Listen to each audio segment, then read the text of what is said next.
Hello and welcome back to IELTS by Osama.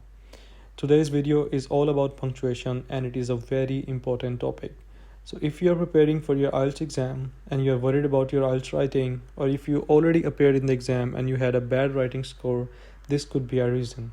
So in this video, we will learn all about punctuation and how to use it. So let's begin. We will start with the basic question. What is punctuation? The English language has a system of signs and symbols that we call punctuation. But the main question is, why do we even need it? So punctuation shows us how to structure our sentences and how each sentence should be read. We will start with the basic one, a period or a full stop. So that marks the end of a sentence. So when you finish your sentence, you will put a full stop in the end. For example, Chloe went to the shop and she bought some sweets. Full stop. The next one is comma. That indicates a natural pause in a sentence, or it is also used to separate items in a list. So for example, Stacy went to her friend Amy's house, comma, she loves to go there.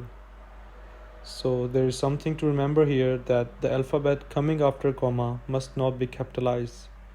For example, here the S of the word she is not capitalized. The next example is Adam bought apples, comma, bananas, comma, pears, comma, and grapes from the market. So this one is very simple, a question mark, and that indicates the ending of a sentence.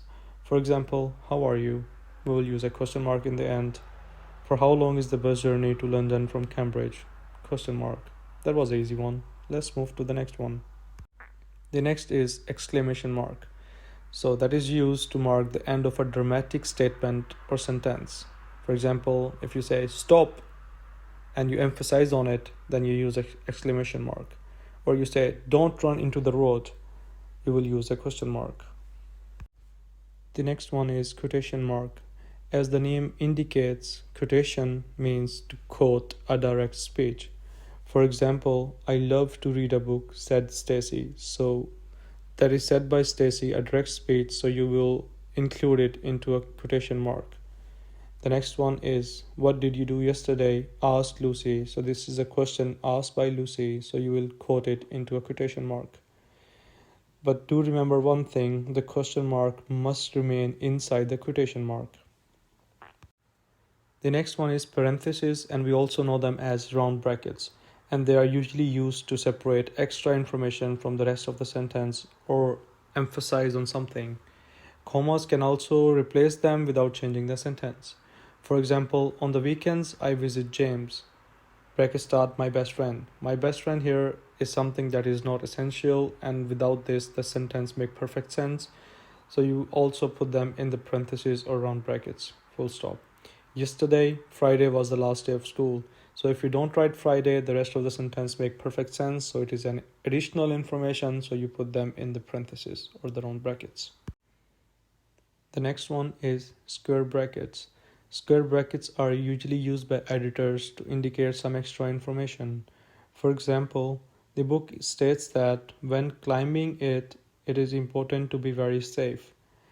So as a reader, if I don't know what they are talking about, the editor put mountain in square brackets to make the sentence more understandable, and it is also an extra information.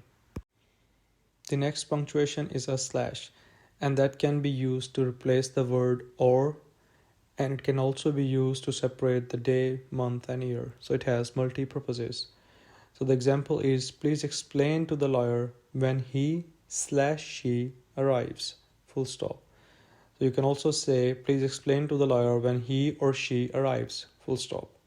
The next example is, the date today is 1st of February 2017, and you use slash to separate day, month, and year. Full stop. The next one is very simple and straightforward, a hyphen, and it is used to join words. For example, she is very self-confident.